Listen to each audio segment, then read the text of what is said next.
Good morning.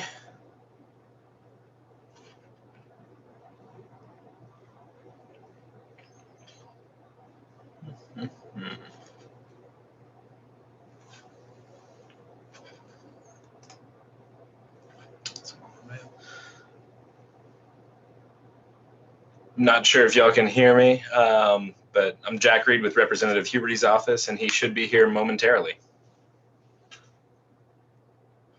Thank you very much. We got you. If you'll just mute your mic, we'll cue you. Okay. Thanks. Perfect.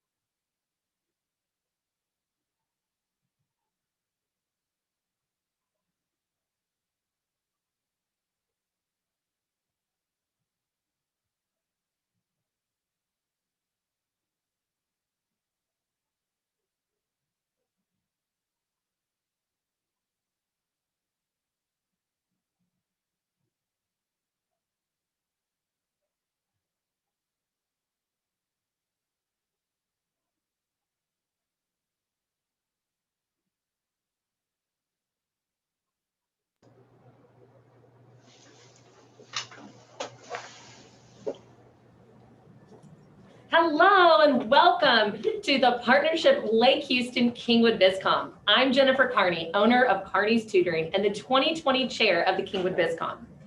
For our Zoom guests, you will notice that you're muted and all guests will remain muted throughout the program. If you have any questions or need assistance, please use the Q&A function located at the bottom of your screen.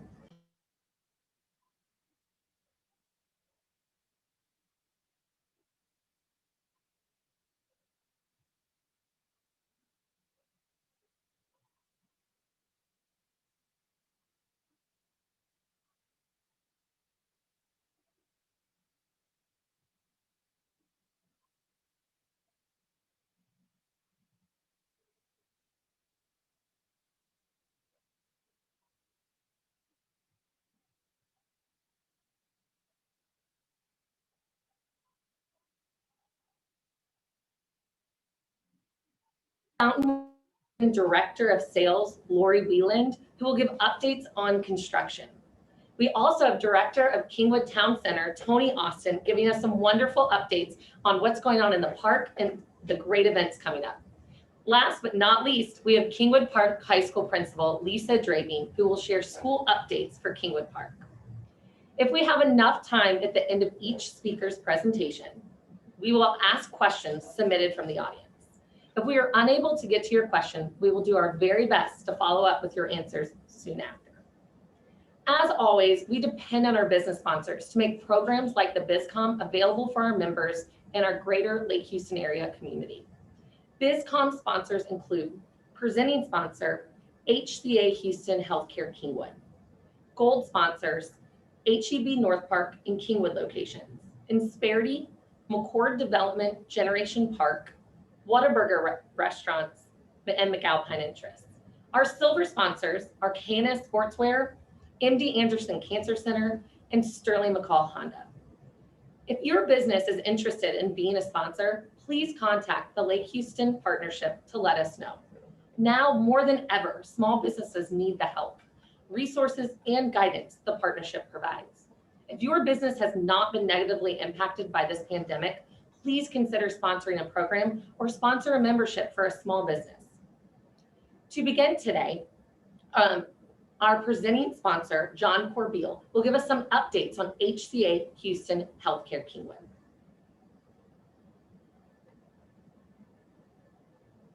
Hello, I'm John Corbeil, and it's my honor to be the CEO here at HCA Houston Healthcare Kingwood.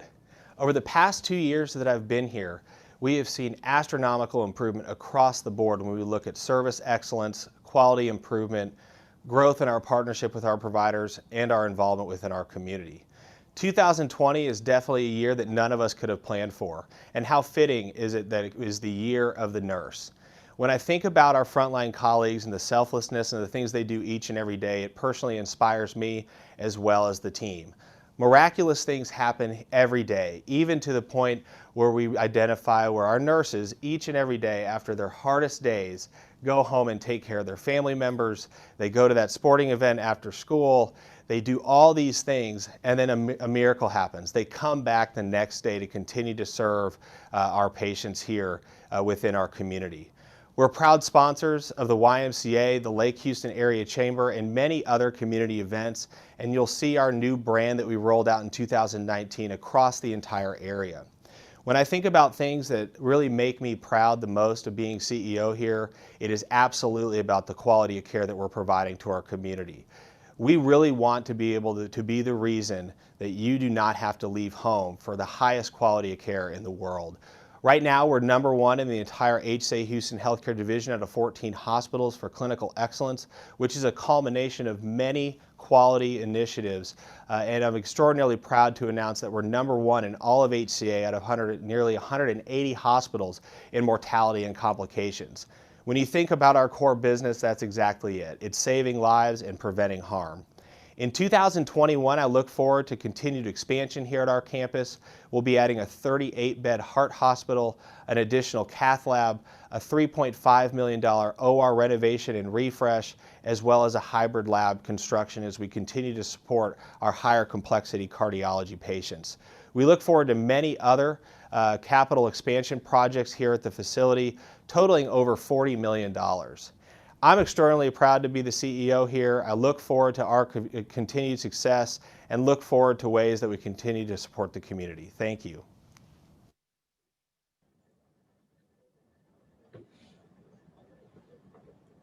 Thank you so much, John. It's so nice to have a hospital so close doing so much.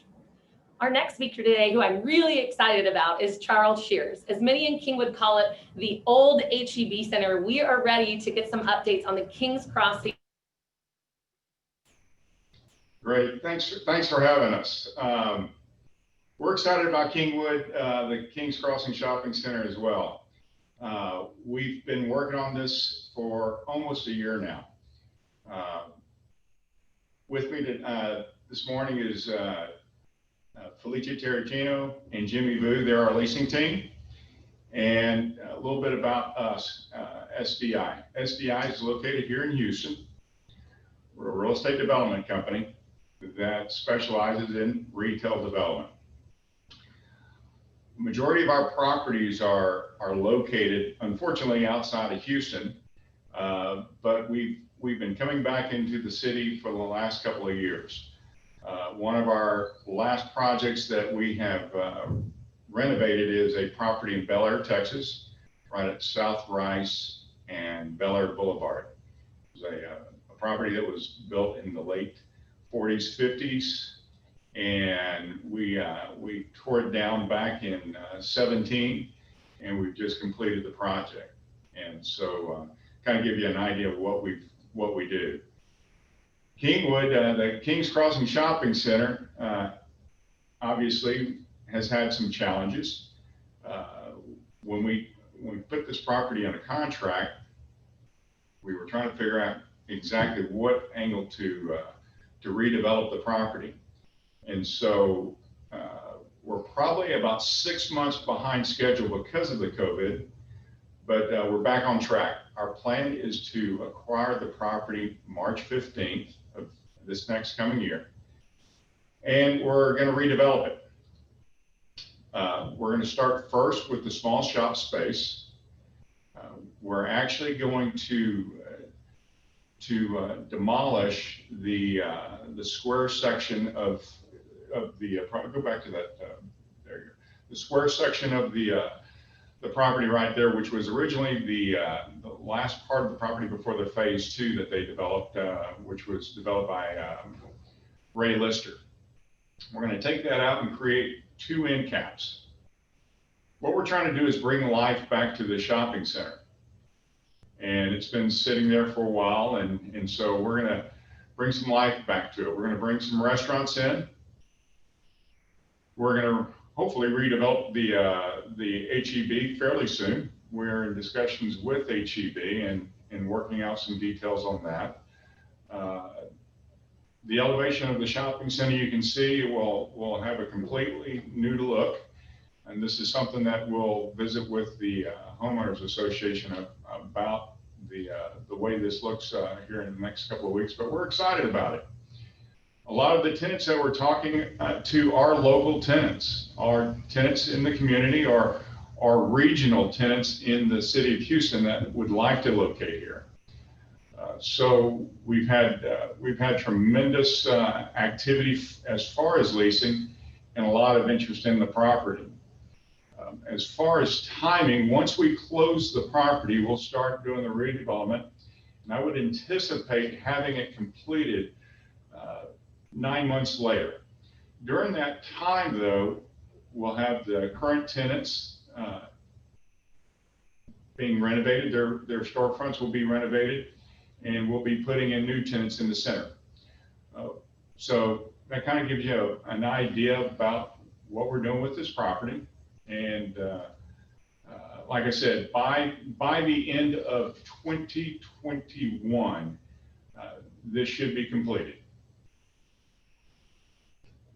Anybody have any questions?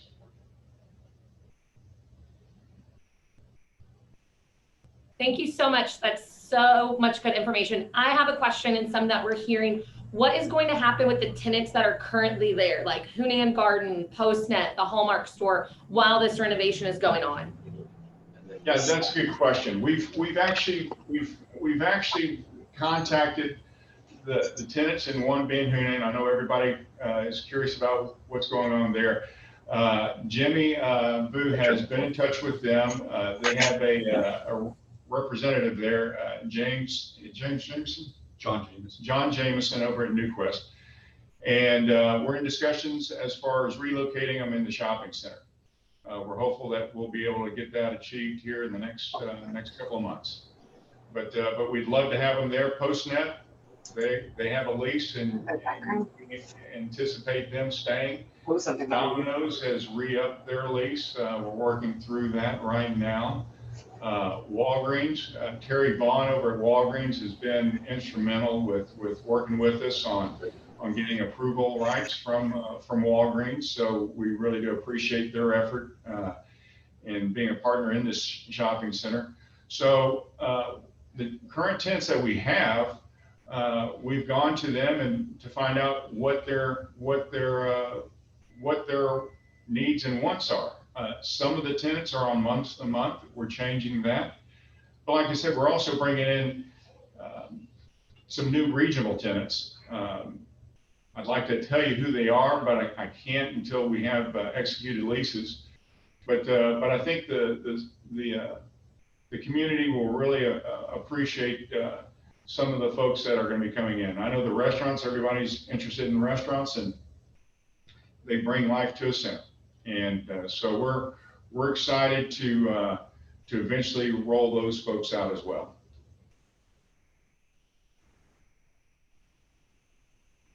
Wonderful. Thank you so much. I am so excited to bring some life back to that area, and really appreciate you being with us here today to share all the exciting news about what's coming up at that shopping center. And I can't wait to see all the action. Thank you so much. You got it. Our next sponsor today is someone that I look up to very much, and I'm sure that everyone loves. He does a lot for our area, and I'm happy to have him here today. Representative Dan Huberty would like to give us some updates about what's going on. Dan? Hey, how are you? Can you all hear me okay? Can you hear me?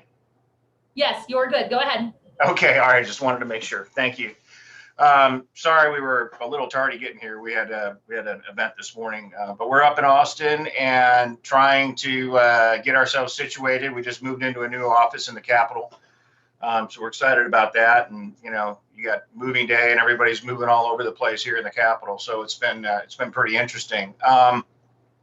You know, as you know, the legislative session starts in a little over a month, and we've been trying to figure out, you know, basically, you know, how we're going to operate, you know, and what's going to happen. And you know, I know that every year I'm going to call it the chamber. I know that's not the name anymore, but the partnership, you know, comes up and visits us in the Capitol and talks about their legislative agendas and their ideas and concepts.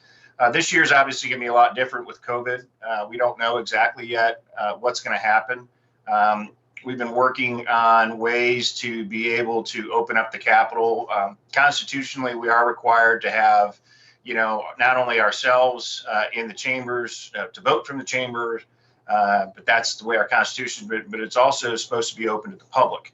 And so obviously we have some very large concerns about, what that's going to look like as we go through this legislative session and what's going to happen. And so there's a lot of different ideas. The chambers, they put a bunch of the UV lighting in there, and they've done a lot of the robots and trying to make everybody as safe as possible as we go through this process. But they're working on the new speaker. Speaker Whelan is working with a group of healthcare professionals and certainly working with the Lieutenant Governor and the governor's staff to, make sure that we try to keep everybody safe through this pandemic as we go forward. Obviously, I think we've all seen kind of the good news that the first shipments of the vaccine will be coming our way sometime in mid-December, to obviously take care of our healthcare professionals and, hopefully by the time we're really starting to have hearings, the way the process works in Texas is that, we gavel in January, but you really can't pass any bills, until the March timeframe. And so that gives us a little bit of a runway to be able to deal with that. And typically what happens is in January, February timeframe is where we see all the associations and the groups come up to bring us their legislative agendas and their ideas and concepts. So I think it's certainly going to be a little different this session. We hear that there will be an opportunity to be able to still have in-person meetings. It's going to be up to the members and their offices and their staffs to be able to figure out how to be able to bring people into the Capitol and make sure that we're still able to do that. But the days of having thousands of people roaming the Capitol on a daily basis are for at least for this session probably are not going to happen based on what we're hearing and what we're seeing right now. So those are the kind of operational issues I think that we're going to see as we go forward through the next at least 2 to 3 months. That's going to be something we're going to have to deal with, which is really sad because you have members that perhaps maybe they're on their last session or and you got people that are on their first sessions, and the experience is not going to be what we really would like it to be. But we're dealing with it the same way that every other legislature is dealing with right now, and some are dealing with it differently than others. So that's kind of operational. The second component is obviously, we will get the estimates on what the budget shortfall or what the budget will be or how much money we have to spend from Glenn Hager the day before we sign in. Typically we get it a few days before that, but the day before we're going to get it to give us some indication of how much money we're going to have to spend or how short we're going to be. Back in July, we felt like the shortfall in our budget would be somewhere around $4.6 to $4.8 billion. We have had some decent news that sales tax has been better with the Wayfair bill that we did last legislative session. If you recall what that is, collections on online sales that we hadn't been doing for years, and obviously with the increase of online sales, obviously we've seen a significant impact on online sales that have happened, and so that was really important for us to be able to do that from a revenue collection standpoint. We only estimated about $500 million, and I think we are on track to collect about $1.5 billion. We also about 2 weeks ago, and these will make up some of the shortfalls as we're seeing it, but last week or a week and a half ago, we had a constitutional amendment that I had passed through the House that the voters then agreed to, which allowed the State Board of Education, the State Land Board. So State Board of Education is obviously elected body, but they control the permanent school fund. And then the State Land Board also has a source of revenue that goes in there. And we were allowing them to increase their contributions to the state. Last, like I said, about a week and a half ago to 2 weeks ago, they voted to increase the amount of money that they would contribute to the basically the general revenue fund. They call it the ASF another $1.2 billion above and beyond what we had allocated, or what they had allocated last legislative session.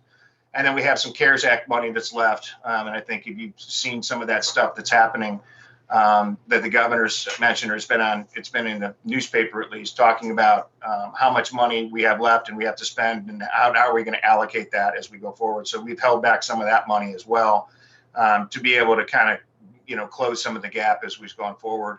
And then, we will have some, economic stabilization fund money, or it's called the rainy day fund, but we will have the economic stabilization fund money that we can get there. So it's going to be a very tough session. We have a lot of younger members. This will be their, between their first, second, maybe third session, but they've never been through anything like this before. And then add on top of that, we have to do redistricting this legislative session. And so we're going to have to get that done as well. And we're waiting, obviously, for our census data. So our hope is we can get it earlier than later. I know that President Trump has pushed for us to get it, hopefully, by April. If we can do that, we can get a redistricting bill out during the regular legislative session. If not, then we'll have to have a special session to be able to do that. So, those are kind of the highlights. I mean, the only thing we have to do this session is we have to do the budget and redistricting. Everything else is, we don't know. We don't know what's going to happen. So I think that, from our perspective, there's not going to be as many bills. There's not going to be as many opportunities to have, public testimony and things of that nature, because I don't think there'll be as many committee meetings. But our hope is that we can get the vaccine and we can get as many doses as possible, and we can get it out, and, the rapid testing that we're going to have. And, we're going to try to make the Capitol as safe as possible, and hopefully be able to get it open, late spring, so that we can still have, groups and associations come and deliver, what their legislative priorities and the legislative agendas are.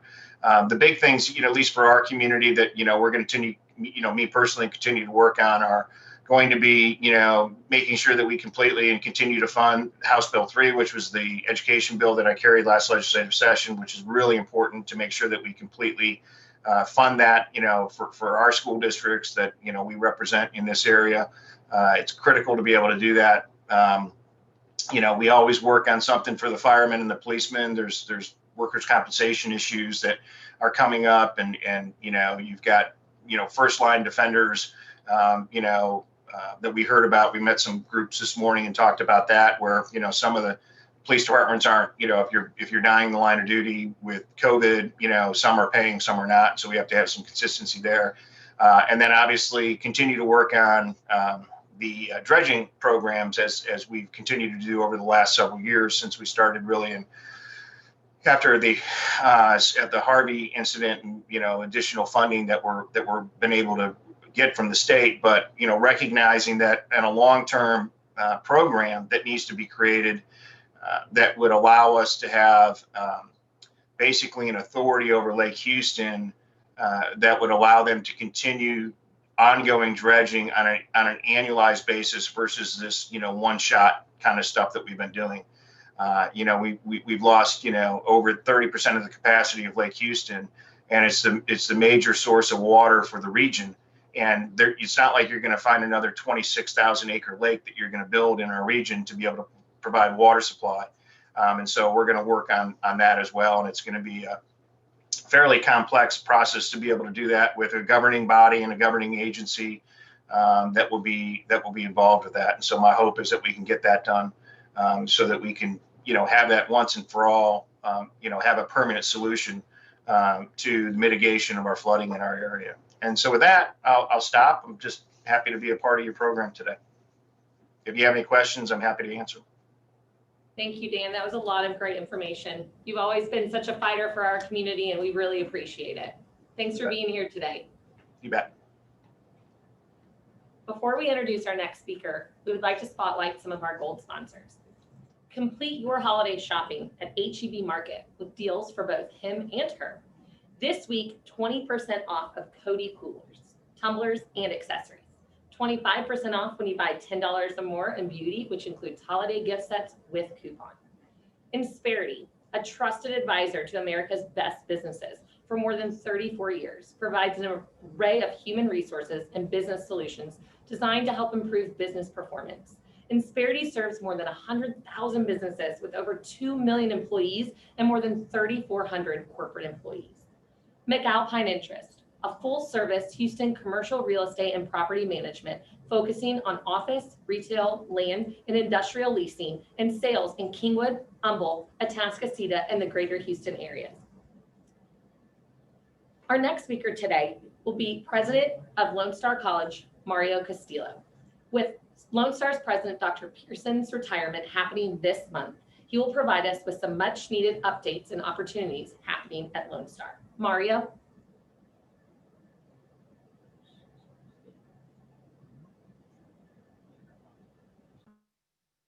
Hi, my name is Mario K. Castillo, and I'm the Chief Operating Officer, General Counsel, and Interim President at Lone Star College, Kingwood. I'm here to provide you our update on what's been happening in the fall semester at Lone Star College, Kingwood. We had 11,600 students enroll this fall. Notwithstanding COVID-19, we actually saw an uptick in headcount, and we stayed a little bit above average across the system in regards to contact hours and credit hours. I want to specifically highlight that we're really focusing on two of our centers. One of them is the Atascocita Center on West Lake Houston Parkway, which we're going to be investing a lot more resources on here in the next couple of months. Also, we have literally doubled the enrollments at Process Tech Center over in Generation Park. So there's much to do at Lone Star College, Kingwood. The main thing that I want to talk to you about today, and I'm just going to take a couple of minutes to tell you about this, is we just got approved for a grant for small businesses. And so I'm going to read it, so I want to make sure that I give you exactly the right details. But any questions, please email me directly at Mario, M-A-R-I-O, at lonestar.edu. That's right, it's simple, Mario at lonestar.edu. And here are the details of that grant. So first of all, are you a small business with fewer than 100 employees? That's requirement number one. Number two, do you have full-time employees interested in taking coursework at Lone Star College, Kingwood to help upgrade their skills and help your business be a success?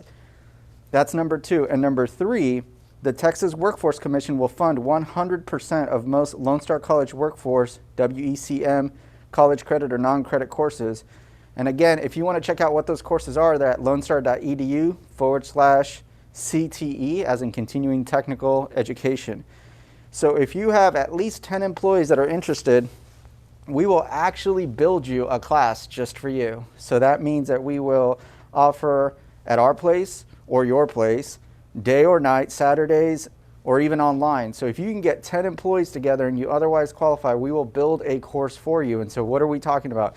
Anything from Excel, basic math, anything that you think will help your workforce, we will provide for you. And again, here's the best part. The Texas Workforce Commission will pay us directly. All you have to do is fill out an application, qualify as a business, and we will take it from there. And again, we will 100% build classes for you. So again, my email is mario@lonestar.edu. This is one of our top priorities this spring semester. We have about $250,000 to award. So that in theory could be up to 1,500, between 1,000 to 1,500 students. And so that would increase our enrollments by about 10% in about 2 or 3 months, and help your employees. So again, please reach out to me. I'm going to keep it nice, short and sweet. Thank you so much. We're here to serve you at Lone Star College, Kingwood. Oh, and before I forget, actually, I almost forgot one thing.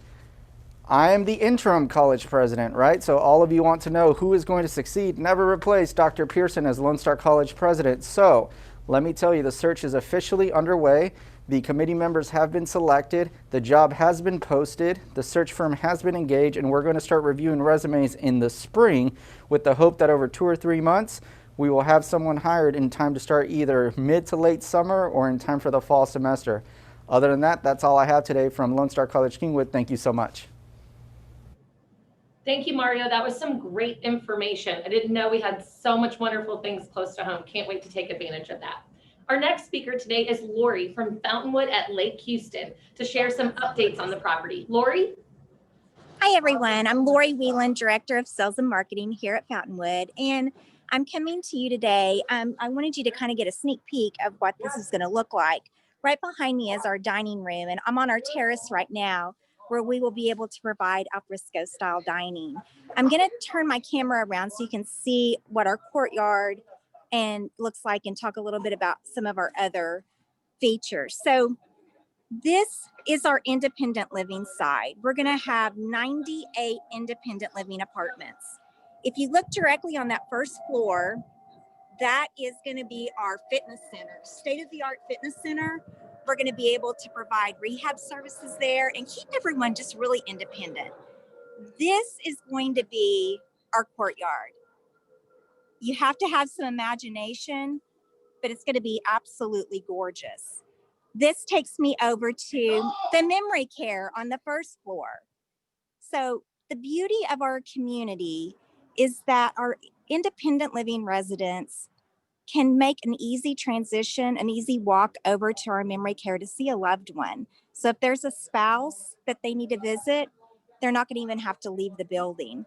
And then on the second and the third floor, that's our assisted living. So again, we're going to provide care over on this side of the community, anywhere from medication management to standby assist with showers, all the way to full care. And then if you glance over this direction, I don't know if you can see it, but that is our pool. Again, alfresco style dining around the pool. But the beauty of that pool, again, is we're going to be able to do aquatic therapy. We're going to be able to work on balance, core strengthening. We're going to keep people independent and have just a good, vibrant life. So I'm going to take you into our dining room.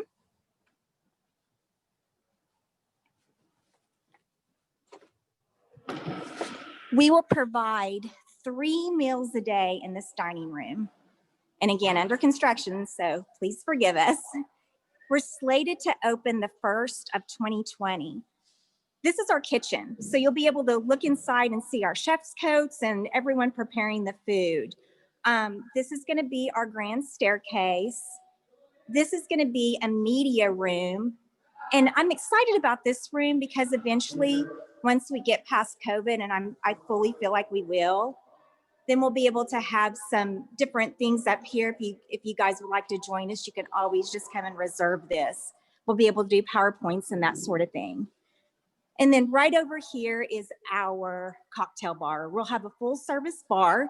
Below us, it'll look the same way, except it'll be a wine bar. They're called the Cork.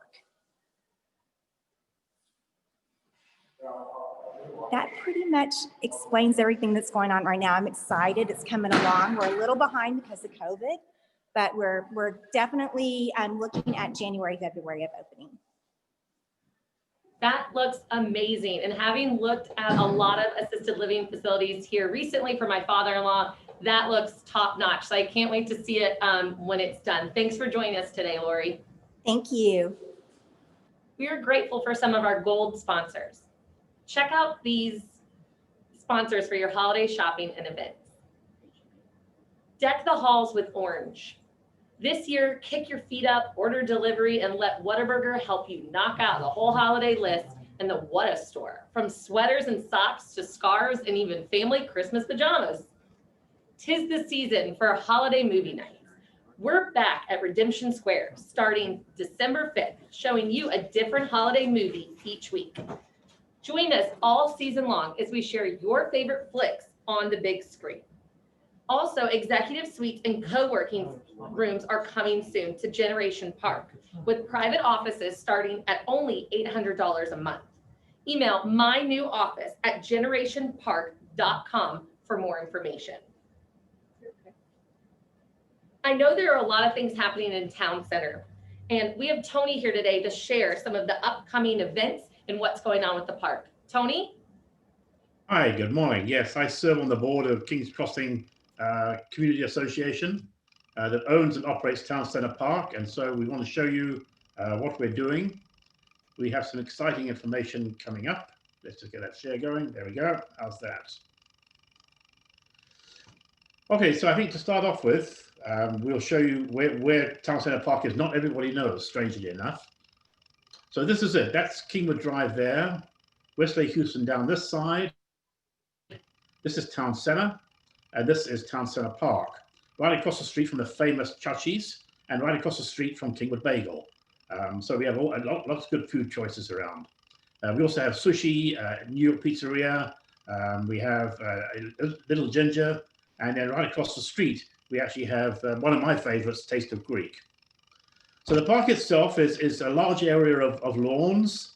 These lawns are specifically raked so you can see the stage down the front here from most parts of the park.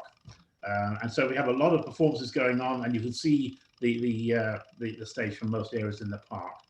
Over here, you'll see there's a monument. I just want to tell you about that.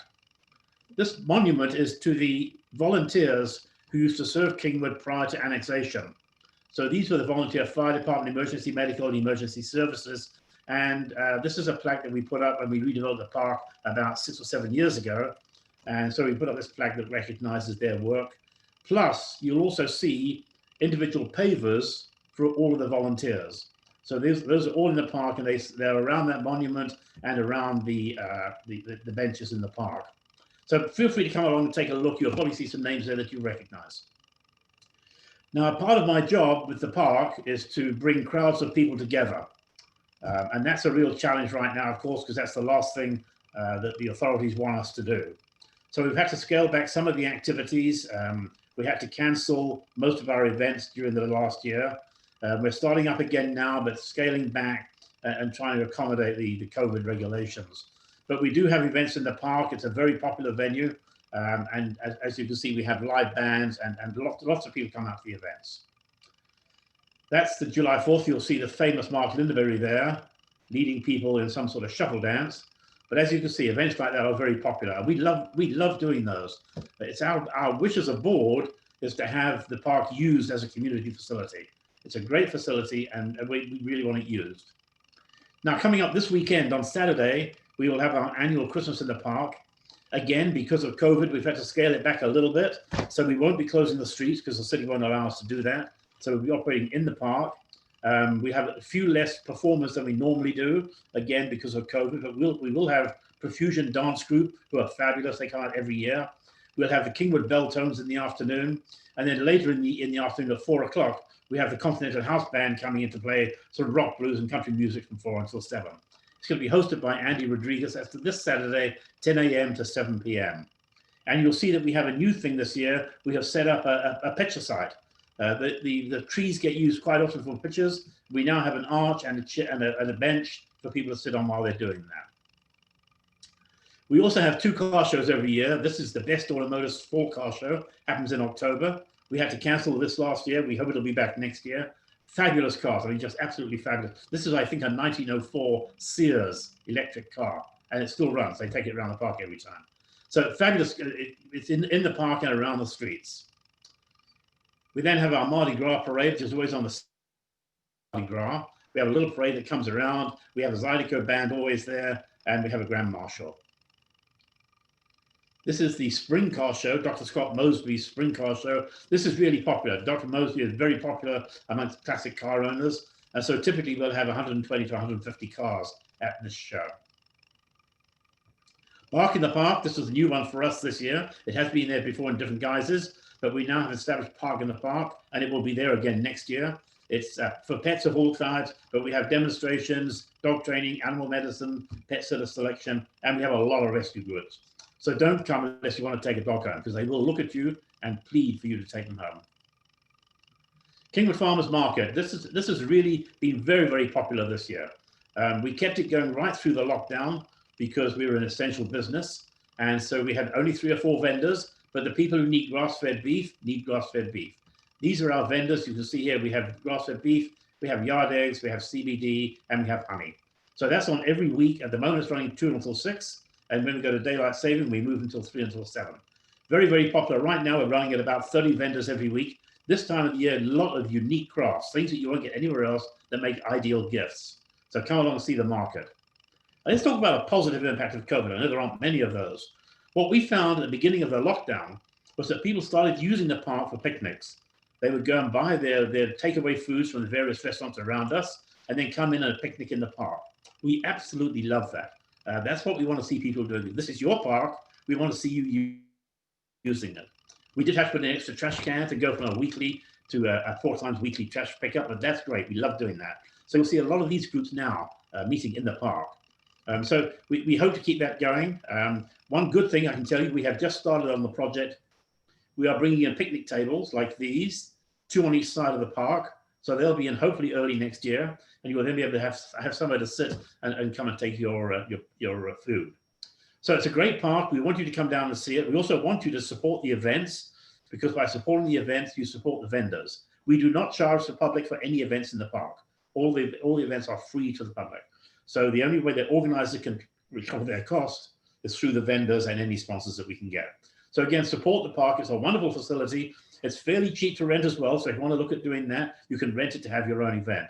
We have a lot of churches and schools that come out, and typically we don't charge them any rental for using it. So you can contact me if you want any information. They're my numbers, or go to towncenterevents.com. You'll get all the information there about the events that are going on. There's a calendar there with every event that's running in the park. But thank you again. We really appreciate you. We love the fact the park is being used, and we will continue to make it even better. Thank you very much, Jennifer. Thank you so much, Tony. That's a lot of great stuff coming up. I can't wait to support all those local vendors. Our next speaker today, who's been holding on this entire time with us, is Kingwood Park High School Principal Lisa Drabing. Lisa, do you have any updates for us? Yeah, just a few. Hi, everyone. Just thank you for allowing me to take a few moments of your time to share some good things that are happening here at the park. We are 2 weeks away from tomorrow from ending our fall semester. As you can imagine, it's been a very challenging and difficult semester, but I have a wonderful staff here, and they are doing an excellent job, and they continue to do that each and every day for our students. And so we have been able to continue with our activities and trying to keep things as normal as possible as we can for our students. And so a few of the highlights, we did have 2 of our cross-country girls compete at state this past week. Our volleyball team went to playoffs again. It's homecoming week here, so we've had some exciting festivities going on. We have our homecoming game tomorrow night at Turner Stadium at 7 o'clock. We will crown our king and queen during the halftime ceremonies. So that's always good. But one highlight specifically stands out, and that's with our tiny home project. Some of you may have heard about this previously through other BizCom meetings. You may have seen it on the local news stations recently on GMA. It made some national news across many of our states in the US. But this tiny home project is something that we started a couple of years ago. And my architectural and engineering teacher and her architectural and engineering students actually design and build a tiny home for a homeless veteran.